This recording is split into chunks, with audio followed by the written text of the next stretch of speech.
I include this picture of dandelion. It's not the most magnificent dandelion, but look at how determined it is. Look at how powerful it is. This is growing in Tarmacadam. And it's a good example of the tenaciousness of herbs, particularly the herbs that are considered as weeds. They are very successful plants for a reason, and it's because they can grow in an enormous variety of terrain, soil, tarmacadam, rock crevices, very sturdy and robust. And this is a good example of how powerful the chemicals in these roots and plants are, that they can survive and actually push aside tarmacadam in order to emerge. So they have a similar very powerful effect on the body. They can really shift around the physiology. It has divergent effects and multiple effects rather than very powerful one constituent, one chemical entity disruptive effect on our background physiology. So I think this picture really demonstrates it very well. So now having an understanding of all those herbal actions, you would think about where would you be in my shoes if I was thinking of blending herbs for particular common conditions, presenting due to a common background of what situations are people in when they become unwell in this way, and what are the common actions required for people with the energy that presents with those common conditions. It sounds very vague, but after years in clinical practice, it becomes almost like embodiment comes to light, or like an energy density or a direction of flow. Are these presenting against a background of depletion, exhaustion, poor nourishment, stuck physiology? Are people who present with this condition generally too hot or too cool? Are they generally too tight or too loose? Do they need herbs with specific actions, such as circulatory herbs, antiseptic or antimicrobial herbs, expectorant herbs? So what are the actions that they would commonly use, and what is the physiological terrain? Terrain is like a landscape. And this feeling of the terrain is almost as concrete, which is an odd term to choose, but it's almost as definite as a terrain landscape. So you're looking at the landscape of the background presentation commonly presents for common conditions.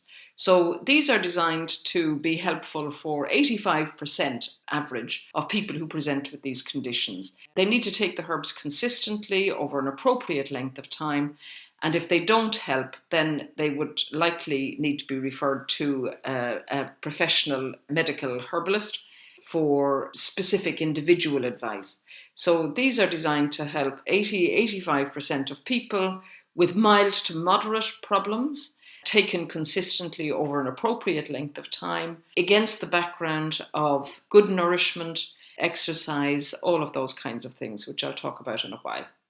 So this is kind of a general slide describing general conditions, general actions, and an appropriate terrain for that condition.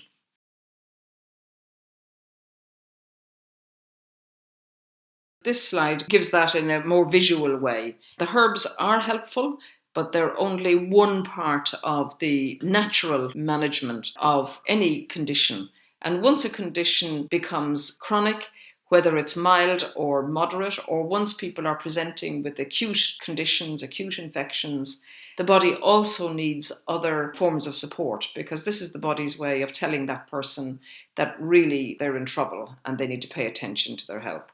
When taking the herbs, it's important to emphasize consistency, consistency, consistency. It's also obviously helpful to stop harmful habits. I would flag up excess sugar, particularly in Ireland. We're terrible sugar fiends, but also smoking, particularly if it's a chest condition, and to start helpful actions. And this is often the one that people forget. They're so bothered by all the things that they're supposed to be stopping that they forget that the 7 fruit and veg a day, the essential fatty acids, which is available as a leaflet to download on the website. So the essential fatty acids are very, very important for getting a good outcome with the herbs. And we want a good outcome. We want people to find them helpful, but they don't work in isolation. If you're trying to use the herbs and continue all your bad habits, it's like asking the herbs to work while you have your hands tied behind your back, which is a good way of describing to people how important it is. They don't have to do everything 100%. If people improve things 30%, 50%, 70%, 80%, if they do it all going in the right direction, they will become encouraged by their own results, and that makes the next step easier. So important to include whole lifestyle advice when you're using herbal medicines.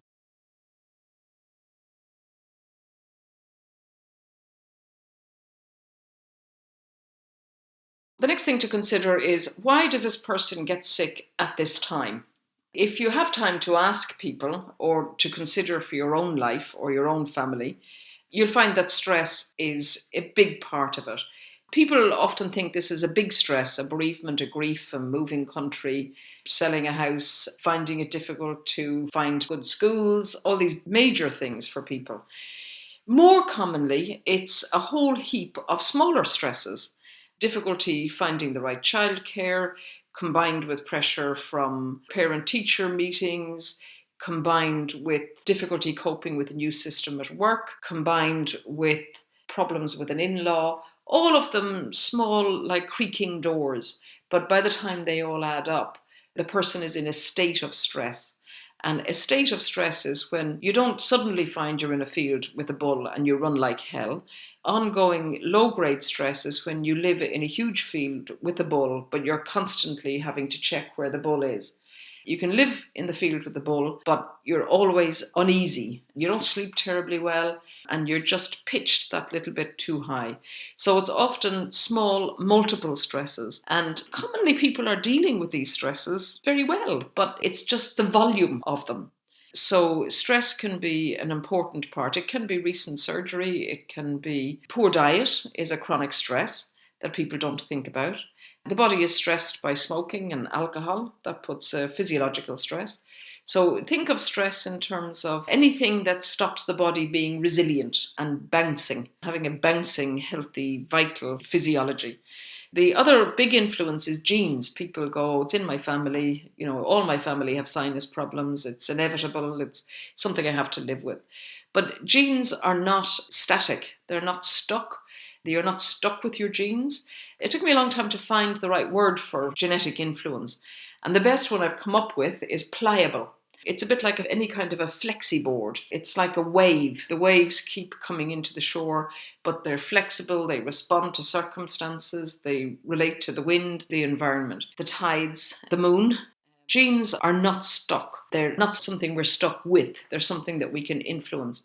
How they do this physiologically is they influence the proteins that we make and the proteins that we suppress from making.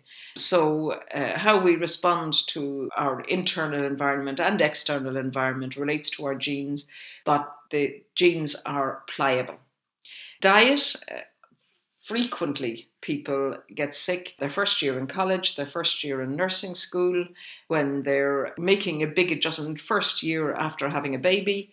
Anything where they don't have the time or the resources or the knowledge to look after their food, or they don't make it a priority, they would be very common times for people to get sick. Chronic poor diet is the biggest cause of chronic degenerative diseases. And diet can also be an influence in being overweight, which puts a stress on the system. So the important parts of diet have to be included with any chronic illness or discomfort. The important things are the 7 fruit and veg a day, 2 litres of water a day, and the essential fatty acids. Not hard to do, but often overlooked. And it requires focus and just a little bit of organisation. Exercise is important. In Ireland, lots and lots of my patients walk, which is wonderful. It's the best exercise that there is. But exercise means exercising everything. You want stretching, strengthening, and aerobic exercise. So exercise that makes you out of breath. All 3 aspects of exercise are very good and very essential, but you get all of them from dancing. People think it has to be a hard slog. It can be dancing, it can be playing the drums, it can be having fun, it can be doing the gardening, it can be kicking the ball with the kids, not just sending them out to play, but actually playing with them. It can be basketball. So a lot of variety, please, and lots of fun. They would be important things to bring in. Sleep. Since we have had electric light, we have 1.5 hours less sleep every night in the winter and 1 hour's less sleep every night in the summer. That's at least one night's sleep a week gone. And that's before you count in any difficulties with sleep. Waking plenty of times during the night, difficulty falling asleep, difficulty waking early. This is often another stress that might need to be dealt with. So consider, why is this person presenting with being sick now? And if you can, address some of these wider aspects. For instance, with the sleep, it's important to get to bed before 12. And if people aren't going to bed till 12:30, that's a simple thing to advise them. It's often not a simple thing to do, but at least they're aware that this is one of the things that will help their health.